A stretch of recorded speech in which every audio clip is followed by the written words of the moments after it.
Chapter 5, page 64. Henry sat on the floor of the landing and watched his uncle fiddle with the doorknob. "Here it comes," Uncle Frank said and pulled. The knob rattled off in Frank's hand. "What's that spike thing?" Henry asked. "That, Henry, is the spike thing that sticks through the door and hold the knob things." He looked at Henry and waggled his eyebrows.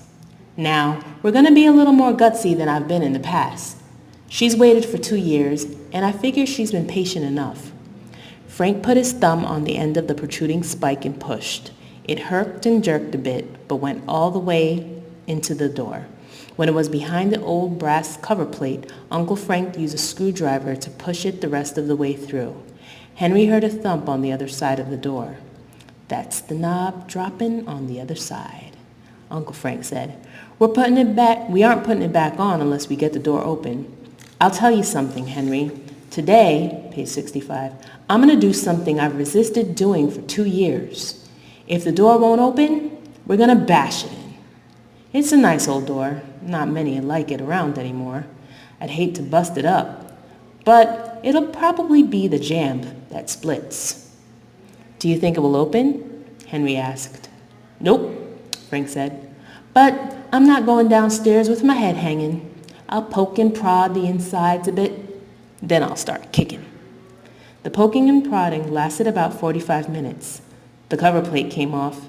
Everything that Frank could get at came off. Screwdrivers stabbed and twisted.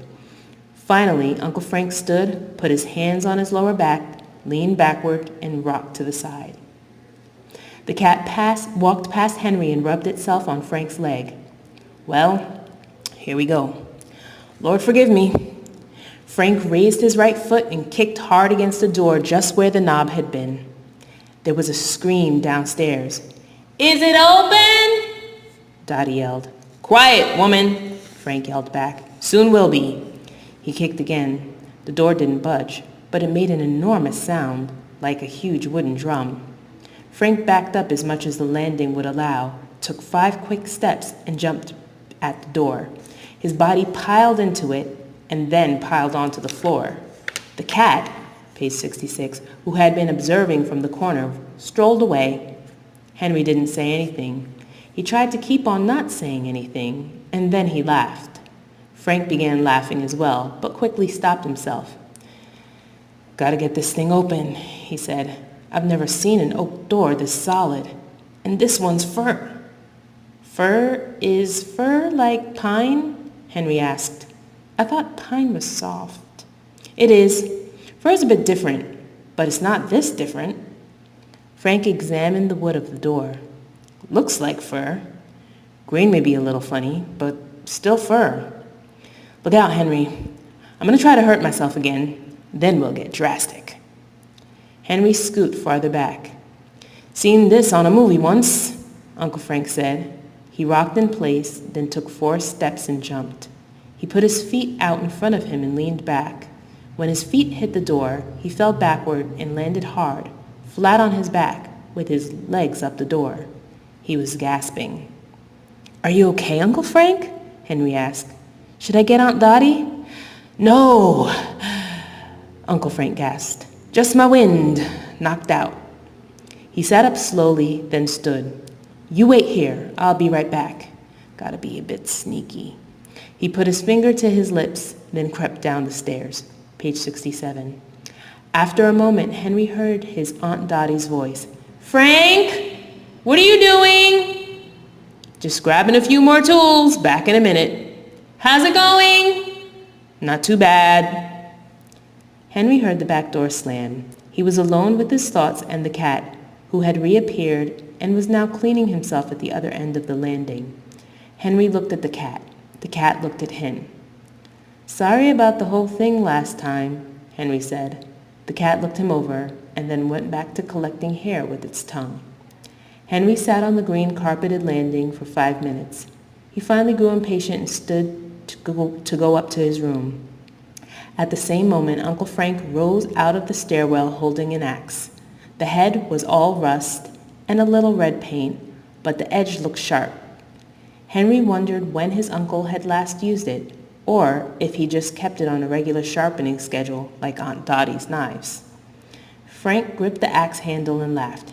Here we are, Henry. We've grown serious. Henry stepped out of the way as Frank approached the door. His uncle reached up to his neck and fished out a black string from inside his shirt. A silver ring dangled at the end. Page 68. Frank kissed it quickly and tucked it back into his shirt. As he turned his hip, his right hand slid to the top of the axe and his left hand dropped to the bottom. He shifted his weight from foot to foot and tipped his head from side to side. It was obvious to Henry that while Frank may have been out of axe practice, he had once done it a great deal and enjoyed it immensely. Frank swung, his hips squaring and his right hand sliding down the handle to meet his left. Grandfather's door had once been a normal fir. It had 4 panels, 2 large vertical rectangles at the top and 2 smaller ones at the bottom. Its stain was dark, like walnut, but there was a lot of red buried beneath it. The color would pull the eyes and duck and run, calling for them to try and find it. Eyes never could, but they knew it was there, somewhere. There are places where whole forests of trees have been petrified and turned to stone. Usually this happens at the bottom of lakes or after volcanic eruptions. Grandfather's door had not been petrified and it was not stone. But it was something very close. Its core was stronger than stone because it was less brittle. Frank's axe might have cracked a petrified door, but not Grandfather's. The axe blade rattled the wood and ricocheted back. Frank leaned the axe against the wall, shook his hands, and examined the mark he had made. He had struck in the groove beside the top panel on the right side of the door. It was as thin as any part of the door, and the axe should have broken right through. Instead, the notch left by his swing was no more than 1/8 of an inch deep. Frank didn't say anything. He didn't look at Henry. He grabbed the axe and began to swing. Henry watched blow after blow bounce off the door. Left and right, Frank swung, always along the edges of the panel. The axe hopped and skipped, slid and twisted. Breathing heavily, Frank finally stopped and wiped the sweat from his head. There were small slivers of wood all over the carpet. "Henry," he said between gaps, "I'm not sure this will work." He picked up the axe and ran his finger along its blade. "Dull already," he muttered. "Are we giving up?" Henry asked. "Nope. We're going to a barbecue tonight. I told Dots that one way or another it'd be open before we left. You can run do whatever. I've got to think on this for a bit." "Are you sure? Do you need me to do anything?" "Nope. Scram." Henry went to Grandfather's door and felt it with his hands. The notches were shallow, but there were a lot of them. Why doesn't the axe work? Page 70. Dunno. That's what I gotta think on. Your grandpa was a weird one, just as selfish dead as alive, but this is stranger than anything. Run on now. I'm heading out to the barn. You'll hear me when I'm back if you want to watch my last stand. With that, Frank wandered back downstairs with the blunt axe over his shoulder. Henry did not sit for long. Once his uncle was out of sight, he scrambled up the attic stairs and immediately applied his fingernails to the paint on the small door. A moment later, he hopped off his bed and ran down both flights of stairs before walking calmly to the dining room, where he'd retrieved his newly sharpened knife. Then he reversed direction and hurried back to his room. Sitting on his bed, Henry examined the new edge on his now much smaller knife blade. Henry had taken less of a third off the blade, but it was really sharp. Henry was a little afraid to touch it. Still, he rubbed his thumb across the blade and knew that what he held was truly dangerous. It looked at Henry's fingers in an insinuating way, as if to say, "You wouldn't be the first." Why do you think they got rid of me?" The edge, as Dottie had warned, was not straight, nor was the curve of the blade consistent. It was frozen in a ripple, like the surface of a windy lake. Henry bent down and scraped at the paint with his knife. It came off easily, but in very narrow strips.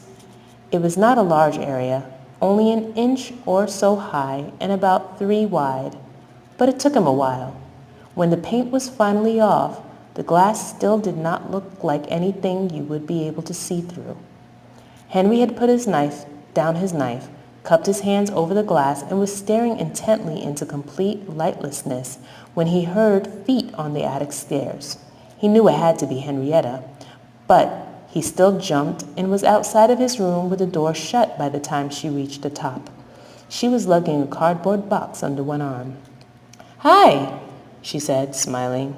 "I bought a bunch of posters from the barn. Dad had a box he forgot about. They're all the same baseball guy, and they say University of Kansas national champions, even though Dad says they weren't that year. He thought he could sell them to people in England who wouldn't know better, but they didn't want them, so he says you can have them all. I bought tape too, and a chisel." Why couldn't Dad get Grandpa's doors open? "Did you get the paint off?" She dropped the box of posters on the floor. "I stuck the chisel in the bottom." "Thanks," Henry said. "I got the paint off, but I still can't see anything. It's all smeary." They went into his room, and Henrietta examined the small door. Page 72. "I think it's a mailbox," she said. "What do you mean, a mailbox?" Henry ran his fingers over the grooves in the little door. "It doesn't look anything like a mailbox." "The kind in post offices," Henrietta said. "I used to go to the post office with Mom sometimes, and there are little boxes like this there." "You mean post office boxes?" Henry prodded the glass with his knife. "Why would there be a post office box in my bedroom?" Henrietta laughed. "Why would any of these be in your bedroom?" "I don't know," Henry said. "I guess someone could have just been a sort of collector, of things with doors. They must have just liked cupboards." "No," Henrietta said. "It has to be more exciting than that." Henrietta sat up on the bed and crossed her legs. "Somebody hid them all, so they're supposed to be a secret. We have to get them open to find out why." "Do you think we'll ever be able to see through this little one?" Henry cupped his hands against the small door and peered in. Henrietta pushed him out of the way. She licked and slobbed all over the ends of her fingers and then rubbed them on the glass.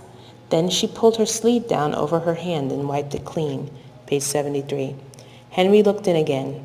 "It's clear enough," he said, "but I still can't see anything. We need a flashlight." "I've got one in my room." Henrietta jumped up. It didn't take her long to get it, and when she came back in, she closed both doors tight behind her and stepped over to Henry's reading light. When she turned it off, the room was near pitch.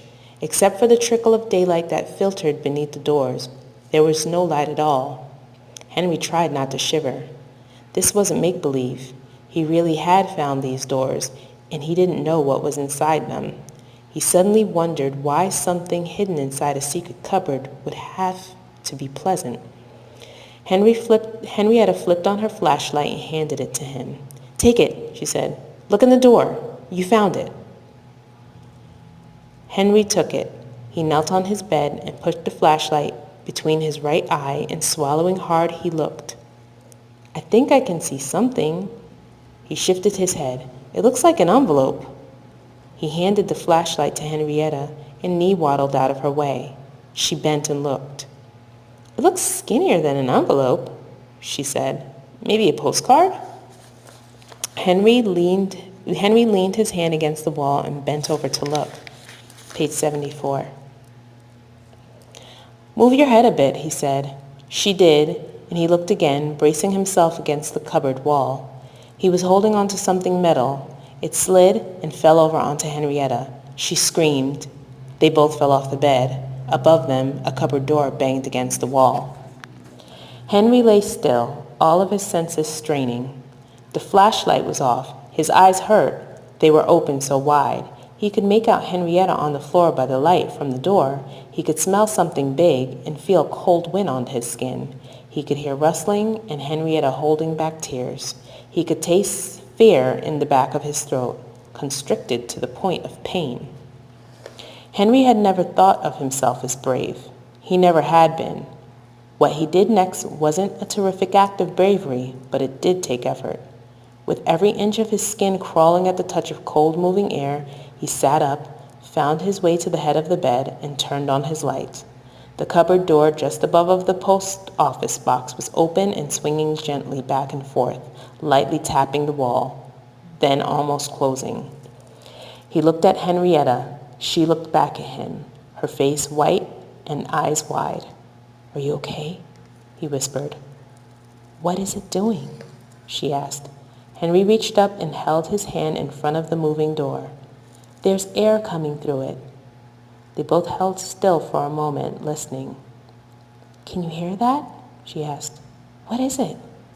"It sounds like trees blowing around," Henry said.